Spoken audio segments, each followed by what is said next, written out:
Hello, everybody. Greetings and salutations. Welcome back to another episode of the Back of the Pack podcast brought to you by OKKC Sports. My name is Kyle Walker. I am your host. Thank you so much for joining us. Super exciting episode coming up. Like, really, this is going to be a fun one. We actually have a guest with us this week. A lot of you will know this person, or at least will be familiar with the name, because this guy has been in and around Kansas City sports for quite a while now. And we are going to bring in here, this is Dave Borchardt. Now, if that name sounds familiar, that is because he is the race director for the Kansas City Marathon, the big boy, the big one, done in October, starts down near the plaza, right in front of Nelson Atkins as of lately, and is our big race that we do here yearly. He is the race director there. Let me just give you a little background here on Dave. Dave is, like I said, been a part of the Kansas City sports scene for a long time. Dave started with Sports Radio 810 back from 2000 to 2008. He was on the air, so if the name sounds familiar, I'm sure you've probably heard him. He was a board operator, a producer. He's been a reporter and a host. He's been all over the place. He had his own show for a while. He was part of the Chiefs pregame and postgame shows. And then if you ever listen to Between the Lines with Kevin Keatsman, you would have heard Dave piping up on there as well. After leaving in 2008, Dave went on to join Sporting Kansas City. Go figure. They were the Kansas City Wizards back then. He helped with the transition to get them from the Wizards over to Sporting KC. He was with public relations, and he has worked with Children's Mercy, and he was there when we changed names, and there's just the explosion and popularity of the soccer club. And then let's see, after that, where did he go? Well, he went to where he is now. Dave joined the Kansas City Sports Commission, and he is the director of events. And then, like I said, he is also, he's director of corporate and community relationships as well, and the race director for the Kansas City Marathon. It is running on October 15th of 2022. The Back of the Pack podcast will be at that race. I have not decided on distance yet. Not sure what distance I'm going to sign up for. That's going to be 3 weeks after I get back from Berlin and the Berlin Marathon. Trying to decide if I could maybe pull a half marathon out. I don't know. I'm going to have to decide here probably pretty quick so I can get registered. But maybe we just go 5K that one. Or you know what? Maybe I'll go volunteer. Maybe I'll go volunteer in my Back of the Pack t-shirt and cheer on all you runners, which is also super fun. So anyway, like I said, Dave has been all around the Kansas City sports scene. He is a runner. He is a race director. And so it is my pleasure to bring him on. Everybody, this is Dave Borchardt. So Dave, thank you so much for coming on the show. I really appreciate you taking your time to do this. I know you're a busy person. I warned you in one of my emails that the first thing I wanted to talk to you about was the Boston Marathon. So you just completed Boston back in April, correct? Yeah, that's correct. I had tried to qualify for 7 years and I finally got there. And so it was something to check off the bucket list for sure. Oh, man, I'm super jealous because I know I will never be fast enough. My only hope in will be a charity bib. But what race did you use to qualify? So it's funny, it's been so weird with COVID. Boston has been taking submissions from even a couple years ago. So I think the time I had qualified a couple times and didn't actually get accepted. My time wasn't fast enough, even though I had qualified. And then I qualified twice during COVID. And the one I used to submit to get in was in Spokane, Washington, which most people don't know much about Spokane, but it's where Gonzaga University is based. And it was this race called the Windermere Marathon, which most people probably have never heard of. It's a Labor Day race. And it was so weird because it was September 2020. So it was quite a while ago, but it was one of those where, COVID was peaking and they said, show up anytime and start whenever you want. And I literally ran the whole race by myself with no one to talk to, no pacers. It was just so weird, doing races, especially that first year of the pandemic. But that was the one. It was called the Windermere Marathon and it was up in Spokane. That would be wild to do a marathon with no one around. I mean, but it still counts. Like, it's not a virtual. You're actually up there doing that marathon. Yeah, it counts. It just kind of sucks, right? Because right. a lot of the fun about races is like being out there and either you have a pace group of people you can talk to, or you have some running buddies that are the same pace, or if nothing else, you just end up running by people. And then you have the spectators that always make the experience neat. And it was funny. One of my friends said afterwards, "That's crazy. You ran a good time by yourself." And I was thinking, like, I guess you're right, but I hadn't really thought about it going in just because at that point we were doing all our training runs by ourselves too, for the most part. Like I had one or two friends, we would sometimes meet up for training runs, but even back then, everybody was so spooked about COVID. I'd done 20 milers and stuff like that by myself. So I guess I didn't even think about it going in, but now looking back, it's like, yeah, it's kind of crazy because you get so much adrenaline from, the spectators or just, time goes by so much quicker when you can just shoot the breeze with people. So it is kind of crazy to have to do a marathon solo. Yeah, man, that's wild. Back in November, I ran the New York Marathon, and I don't know what would have happened if I didn't have the crowd. Well, see, now I'm jealous of you because that's, to be honest, the next thing on my bucket list is doing New York, because it was funny. I was in Boston with some people who had done New York and they hadn't done Boston before. And they said, oh, it's going to be tough for Boston to beat New York. And then afterwards, they were kind of split. Some of them said, yeah, I like Boston a little better, but some of them still said like New York's insane. So I think whenever you do Boston, I think it'll be interesting to hear your opinion on how it compares to New York. Because I've heard nothing but amazing things about New York. Yeah, New York was really something. There was a point, and I don't remember which borough we were going through. It was after Brooklyn. The crowd was surging so much. We had to run single file on the course because the crowd had surged onto the road.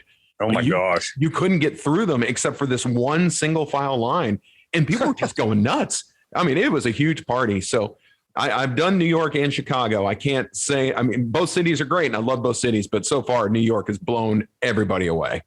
Yeah, I believe that. And I've done, Chicago's the only other major I've done too. And for me, like Boston was 10 times better than Chicago. Chicago was cool, but I also had a terrible race. So then that like sticks in your head of like, and it's, it's weird kind of coming from Kansas City where it's super hilly and then going to Chicago where there's no hills. And I don't know if that's just an excuse I made up, but I know I really struggled on that course. But like Boston was amazing in terms of the course and the spectators. And that sounds like New York's the same sort of thing. Yeah. Well, those towns don't like each other anyway, so they have to try and outdo each other with the spectators. Yeah, for sure. And I know like one of the things I know we're going to talk about is the Garmin Kansas City Marathon. And, long term for me, one of my biggest goals as the race director is trying to get our spectator numbers up. I know we'll never have 2 million spectators like Chicago or New York, but it's interesting because if you see these monster cities that have so much going on and they come out with like millions of spectators, then there's no reason we can't have a huge turnout in Kansas City. I know some people hate running and they don't want to do races, but spectating's fun. You can go out and it's an excuse to have a Bloody Mary at 9 a.m. and, you can fry up some bacon or pass out donuts or whatever. Like, I think Kansas City is such a good sports town and a good kind of big events town, American Royal, Plaza Art Fair, all that stuff. I'd love for the Garmin Kansas City Marathon Day to be one of those days in Kansas City where, people come out like they would for a Chiefs tailgate. That would be amazing. And so that segues perfectly. So how long have you been doing this? You are the race director of the Garmin Kansas City Marathon. How long have you had that hat? Yeah, correct. So I started with the Kansas City Sports Commission in 2016. So we're a nonprofit organization and we manage the Garmin Kansas City Marathon. And so for us, that's our biggest fundraiser each year. And so I got hired in 2016 as the director of events. And when I got hired, I replaced the former director of events who had also been race director for the KC Marathon. And so I asked my boss, I'm like, can I be the race director? Because I love running. And she's like, sure, that's good. But the funny thing is at that point, I had never volunteered at a race. I had never worked a race. Like all I knew was I've ran in a bunch of races. So kind of every decision I've tried to make the last 6 years has been from a runner's perspective and what's going to make for a good runner experience. So I think that's a good thing in a lot of ways, but like me going in, I was so green about all the stuff that needs to be planned in terms of volunteers and aid stations and porta potties and heat sheets and like all this stuff that as a runner, you don't really think twice about. But we're so lucky because we have a guy named Josh on our team who has since taken over that spot I had as director of events. And he's like our logistics guy. So he runs point on ordering all that stuff, metal shirts, porta potties, like I said, everything, heat sheets, food, bottles of water, the stage for the music, the fencing, like he takes care of all that stuff. And I guess my role now as race director is less of those kind of logistical things and more about still kind of runner experience. What's the feel of the race? What does the course look like? Like what kind of story are we looking to tell? Because, if we put on a good race, then people are more likely to come out year after year. And the other thing is like, we don't want to get into the trap of, okay, we have the same race every single year. It's the same course. It's the same runner perks where, you're getting this and this and it never changes. Because even if you have a good race, if you do the exact same thing year after year, at some point people get tired of what you're doing. And then the other thing that, we have to deal with, there's a certain percentage of runners, and I don't know if it's 10% or 20%, but there's a certain percentage of runners that all they're looking for is a new PR or trying to qualify for Boston or whatever that is. And if they're going to do that, they can certainly find a faster race than the Garmin KC Marathon. And that's not saying you can't PR a race, because, I've had some friends that have done that in the last few years, but, you could go, to your point, to Chicago is a flat course and Indianapolis is a flat course. So I know that's one thing we always struggle with, is like, how do we appeal to that certain group of runners that they maybe shy away from the race because they know it's not the easiest course out there. And, we switched the course last year to start finish in front of the Nelson Atkins, which got a really good response. But a big part of that was the streetcar construction on Main Street. It completely tore up our old finish line, which was Main Street and Pershing essentially. And Main Street's just going to keep getting torn up over the next few years as the streetcar is expanding. So we wanted to get somewhere where we could stay long term, but still, when we tried to plan out the course again from scratch, and it was like, okay, do we really try to make this significantly easier? And what we found is, first off, it's really hard to do that in Kansas City, no matter what. You're kind of running east and west a lot around the plaza. That's one of the only, flat areas in town. You could maybe run out to the zoo or the sports complex. But if we made the course significantly easier, we'd have to miss all those cool landmarks in town. And so we kind of stuck with the decision that, we're going to make it as easy as we can, but still see all the sites. So, we're still running past the Plaza and Westport and the World War I Memorial and Union Station and the Nelson Atkins and 18th and Vine and downtown and all that stuff. So it's definitely a fine line, but I'd say those are two things that I think about a lot that I think we could do better at. That spectator piece is one that always pains me. Not that we don't have any spectators, but I know Kansas City is a great sports town, and I kind of wonder what it would take to get the whole community to come out and just provide that experience that I know you've seen in Chicago, and I've seen in Chicago as well. Yeah. I did run the half marathon back in October. And so I can definitely confirm it was an easier course than the ones previously. I actually enjoyed it a lot. And you're right. We did hit all the sites and ran by all the spots that we here in Kansas City love. I wish I could sit here and give you a great answer on how to get more spectators. It's definitely something that the race could use. And I am beyond how to get those people, other than, we'll just start begging people to show up. Hey, show up and cheer, because it's a lot of fun. Well, and it's funny, before COVID, it's something we may need to do again, but we had started a spectator contest where different neighborhood associations could compete against each other. And the top neighborhood association, we had the runners vote after the race and the post-race survey. And the top neighborhood association got like a $500 gift card to Johnny's. And then second was $300 and third place was $200, where they could, go out and have a neighborhood picnic or party or whatever. So I think things like that could help. But I think so much of it is word of mouth, where it's about 70% of our runners are from within 30, 45 minutes of Kansas City. So, people running locally, can you bring out a couple friends to, even if they're not running, come out and volunteer or come out and spectate? But yeah, I don't know exactly what it is, because I've done some smaller races too, where the whole town comes out. The Grandma's Marathon in Duluth's a really good one. Twin Cities is bigger than us, but they're not near as big as Chicago or New York. And they have, at least they advertise, like 250,000 spectators. So if any of your listeners out there, if you're a runner, try to get some friends and family to come out, because we really want to improve that piece. And, even people that think they hate running, I think if they go out and spectate a race, a lot of times they'll be a lot more open-minded. It's kind of like what I tell people about the sport of soccer. How much it's changed in Kansas City over the last 15 years is crazy. But, a lot of people used to hate soccer, and everyone I've taken to Children's Mercy Park to watch Sporting KC play or the Current, they all come away kind of shaking their head like they can't believe how good it is. So I think a lot of the same is true about running and racing is, if you go into it with an open mind, it's something you'll enjoy, even if you think you don't like running. Oh, absolutely. And I'm ashamed to say I used to be one of those soccer people. I loathed the sport. And then my youngest daughter got into it. And so as I watched her and started getting into more and more soccer, now I love it. I even play myself now. How ridiculous. Oh, that's amazing. See, I was kind of the same way. I played like 1 year of soccer when I was a kid, and it was indoors on the gym floor. And I was like 7 years old and I was terrible. And so from that, I hated soccer, and I was the same way. And then back in 2008, I started doing sideline reporting for the Wizards that they were back then. And it's like, wow, this is actually, I had this perception in my head that soccer players fall down all the time and they pretend they're hurt. And some players do that from some countries for sure. But like in the US and in Major League Soccer, these guys are tough. It's a fast physical sport. And the other thing that's great is they're just like the nicest guys. They're not making $50 million a year. These are guys that are on pretty normal salaries compared to the general public. And they're just the nicest people. And then once you take that, and now I know this isn't a soccer podcast, but now you put them with this great ownership group in this palace of a stadium.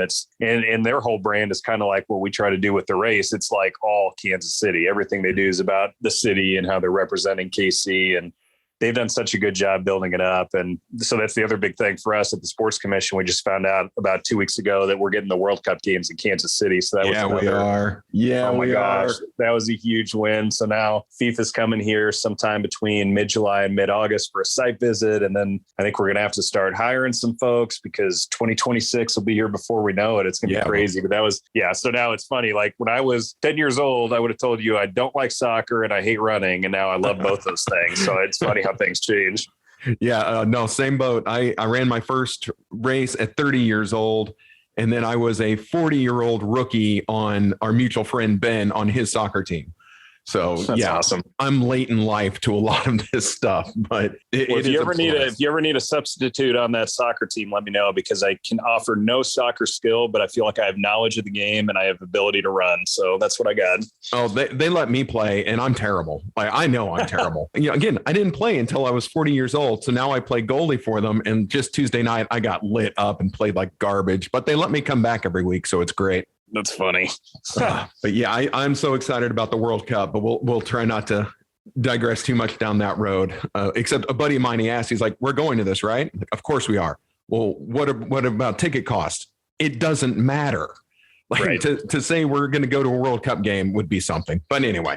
So and just I'll say this real quick. So we don't know ticket costs yet, but I did do some research on what they're costing in Qatar. And for these group stage games, which is kind of the pool play, you can get in for $100 to $200 per ticket, kind of in that range. So hopefully in 4 years, there'll at least be some tickets that are reasonable like that. The stadiums here are bigger, which I think is a good thing. Yes. So hopefully it's not going to be like Super Bowl prices. I'd be really surprised if it ends up like that. That part would be painful, but if it's in that little lesser range, or I could even go a little more if need be. Again, this is kind of, I look at this as a once in a lifetime kind of thing. Yeah. So no, we'll have to be at a game. Hopefully we get a couple games. If it's pool play, we should have more than one, right? Yeah. So everything we're hearing is kind of 5 to 7 games is the most likely range at Arrowhead. So there should be quite a few and plenty of opportunities. And it's funny, you look at the pool play and every group has 1 or 2 monster teams. So imagine like if it's a Germany or a Mexico or a Brazil and Kansas City and all those fans kind of descending on the city, it's going to be pretty cool. Oh yeah, that is going to be something. I remember back in 2012 when the Royals had the All-Star game and like the whole town for that week was just electric. And then of course the World Series years as well. So I imagine this could probably even eclipse that. I think so. I mean, unless there's a roof on Arrowhead Stadium at some point, and then you're talking about a Super Bowl, in the US, the Super Bowl is the big thing, right? But the World Cup is essentially the Super Bowl for the rest of the world. Right. So that's the only thing I could think would even be comparable. And World Cup's going to be just amazing. We keep telling people it's the biggest event that's ever going to come to Kansas City. Oh, 100%. Yeah, 100%. And I'm so excited. But okay, I'm going to try and bring this back around to running. So you said you want to do a race that runners would want to run because you are a runner. Well, so I kind of want to ask the questions that, I don't know, I feel like some runners would like to know about. And some I've always wondered for these big races like the Garmin Kansas City Marathon, when the race was over in 2021, the last finisher crossed the finish line, are you already then looking ahead to the next year? Like, do you get an off season on planning this race? So not really. It's funny. So we open up registration for the next year's race 5 days after. So the race is always on the third Saturday in October. We always open up registration the next Wednesday. So it's funny. It's one of those things we have to get there at like 4 a.m. or 3:30 a.m. And we've worked the expo till like 8 o'clock the night before. And then we have to pack all that up, go set up the start line, set up the after party in the park. So we're all kind of rolling on about 2 or 3 hours of sleep max going into the day. And then, the day itself goes from like 3:30 a.m. to about 2:30 when the last finisher comes across, and we have to tear everything down, go back to the office, all that stuff. Like I get home normally around 5 and I'll go out and get some Mexican food or whatever. And I'll fall asleep at like 7 and then I'll sleep for 12 hours or 14 hours or whatever. So I guess my time where I'm not thinking about the next year at all is that evening after the race. But then I wake up the next day and I'm always like, okay, let's go see the Facebook comments and what are people saying? And, we've already sent out the post-race survey and what does that look like? And then we already have notes of like, okay, we're creating a recap document and what went well, what do we need to tweak for next year? I know last year, overall, the new course got really good feedback. The after party got good feedback. People liked the shirts and the medals, which was great. But we knew parking could be an issue just because we were driving everybody to one place. It was all at UMKC, which I don't think was terrible, but I think we realized it could have been better. And people were saying that in the post-race survey. So, this year the Plazas also agreed to partner with us and they're going to be allowing people to park at some of their garages, which will help. And so like things like that, we said, okay, a lot of people are mentioning parking. That's something we need to definitely focus on for 2022. So yeah, there's not really an off season. I'd say pretty much immediately after the race, we're thinking about what was good, what could be better. And we're kind of starting to plan for the next year, but we don't really ramp up marketing super hard until we get to the spring, just because there's a certain group of people that are planning a year in advance, or they want to save a bunch of money on the early bird pricing. But really, I think most people don't start thinking about fall races until winter's over and they can kind of come out of hibernation and start running outside again.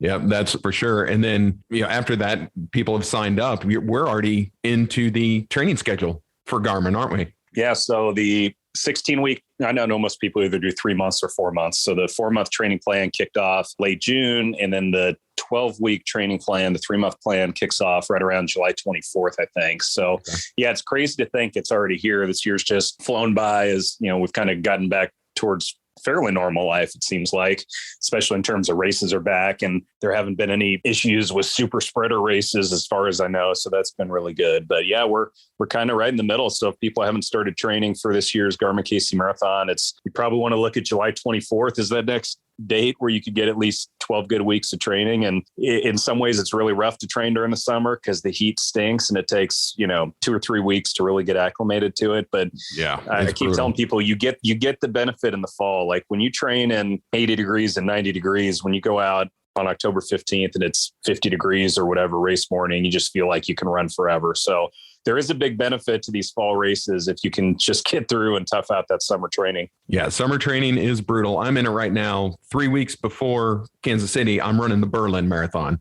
Oh, awesome. I don't know how I got in. I got in through the lottery and I can't tell you how that happened. But yes, I will be getting my 3rd star of the World Marathon Majors. Nice. Yeah, I don't know if you're a beer drinker or not, but if you are, I was going to say Oktoberfest is the greatest thing I've ever done as an adult. So if you can find a way to double dip while you're over there and extend your trip and go to Oktoberfest, you will not regret it. Yeah, I might have seen that it starts a week after the race is over up in Munich. Sounds right. Yeah. Yeah.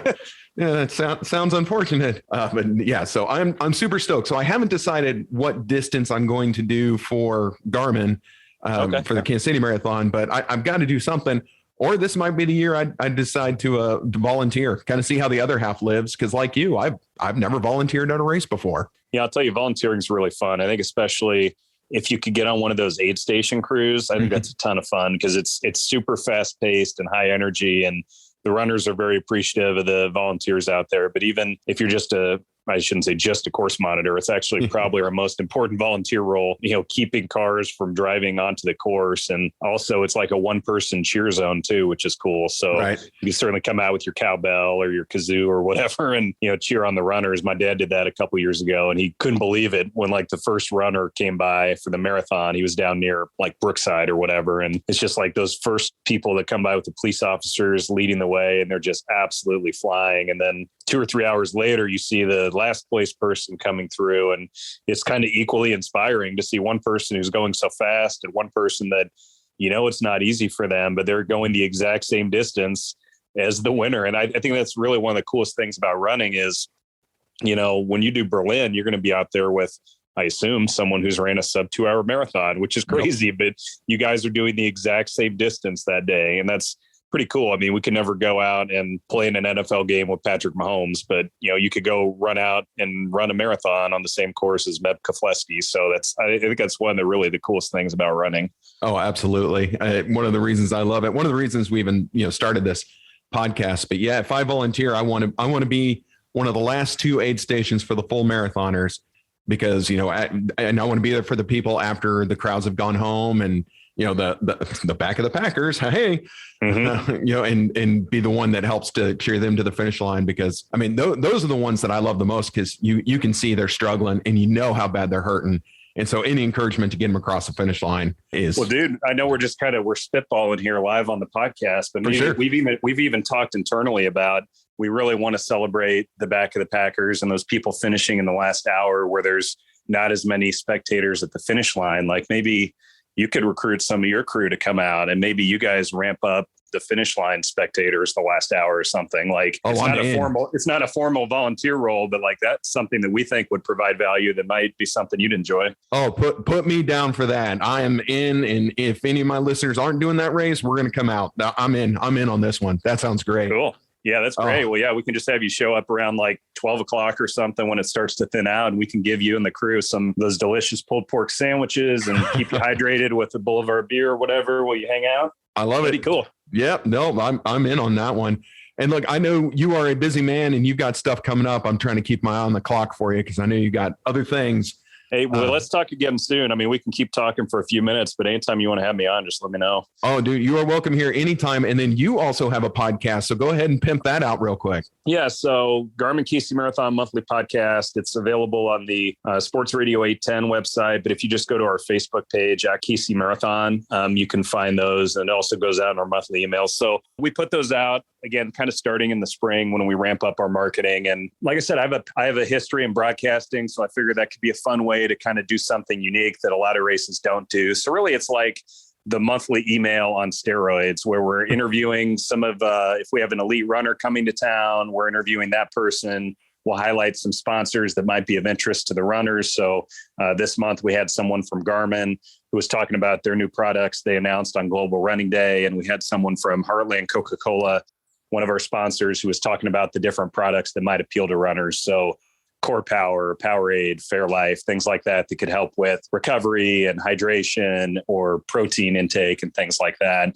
And then we'll also update everybody on what's new for the month. So this month we talked about the medal design, which just got rolled out. And we're also talking about next month, the shirt design for this year, which is always one of my most exciting things of the year. So it's kind of like, here's what's new this month with the race. We'll have a couple interviews and maybe give tips if it's like, how do you get acclimated to the summer heat? So really, it's a lot like what you're doing, except it's just focused on the Garmin Kansas City Marathon. And I enjoyed it. I've listened to the last 2 episodes. I like them. Oh, nice. I did hear about the medal design. I won't disclose, but I'm in support of the Kansas City landmark you guys have chosen for this year. I think that's going to be a fun medal. That's awesome. Yeah, we're super excited about it, and we can go ahead and share it here. I mean, go for it.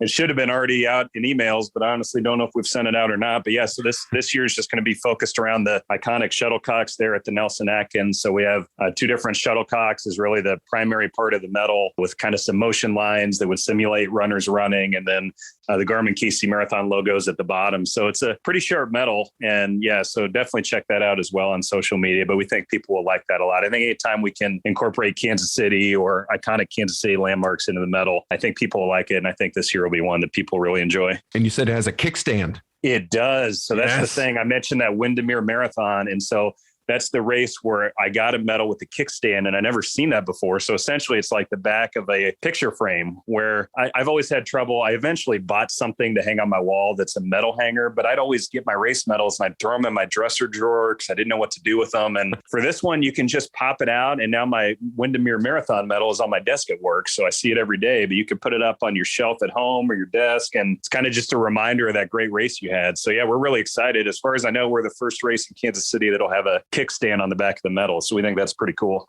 I'm pretty sure over 100 running medals, and 0 of them have kickstands. Nice. Yeah. Cool. And that's, to be honest, that's one of my great. favorite things. That's one of my favorite things about being a race director is anytime I go do a race somewhere else, I can count that as, not that I can write it off, but I can count that in some ways in the back of my head as a work trip. And I'm always scouting and seeing like, what can we steal from these other races? Because there are a lot of amazing races out there, but I think that's a pretty fun thing too. And seriously, if you have ideas anytime on things you've seen that we can incorporate, shoot them my way. Okay, well, here, go look at the Little Rock Marathon down in Arkansas in March. They are the biggest finisher medal in North America. I've seen pictures. Aren't they bigger than people's head? Yeah, and they're as big as hubcaps. It's insane. Oh my gosh. Like at some point I wonder like how much is too much, but it sounds like you like them. So you'd recommend that? Oh, I think it's a fun concept on their part and they pull it off really well. But the one that I have, it's actually too big and heavy to hang on anything. Oh my gosh. Yeah.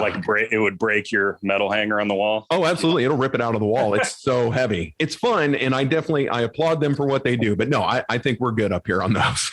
That's funny. Yeah. And I know the Liberty Hospital half marathon has sort of copied that approach locally. They're not as big as Little Rock, but they are like the size of a small plate that you might have. Oh yeah. So they do that as well.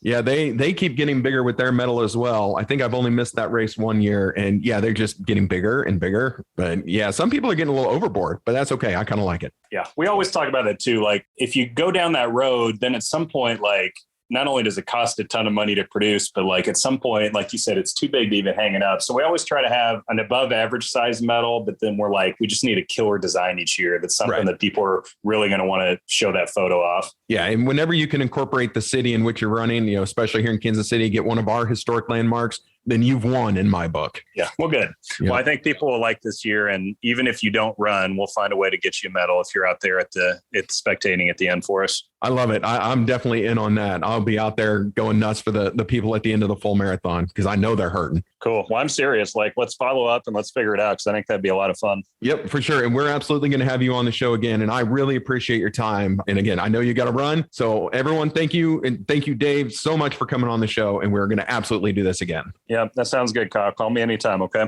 You bet. Thank you so much. We'll talk to you soon. All right, everyone. That was Dave Borchardt from the Kansas City Sports Commission, the race director for the Garmin Kansas City Marathon. I hope you guys really enjoyed that interview. I really had a lot of fun talking to Dave. Talk about a guy who knows what he's talking about. Like, good grief, this guy. The Kansas City Marathon is going to be great. And now I am so excited to kind of be, I don't know, the cheermaster for all the back of the Packers at the full marathon. So here's what we're going to do, everyone. I'm going to go run the 5K that morning. So then I've earned a medal. I'm going to run the 5K. I'm going to have the back of the pack gear. And then I am going to spend the rest of that day just cheering, blowing it up, doing whatever they will let me do at this race in this capacity to make sure we get all the full marathoners and even the half marathoners across the finish line and feeling good when they get there. So you know what? I'm so excited. We're in. So another huge thanks to Dave for joining us. You can definitely go check out the podcast that he does. Again, I've listened. I really enjoy them. They're very informational. And they will help get you kind of mentally prepared and psyched up to run the Garmin Kansas City Marathon. So that's going to do it for this episode of the Back of the Pack podcast. Again, a huge thank you to our guest, Dave Borchardt from the Kansas City Sports Commission. We will be back next week.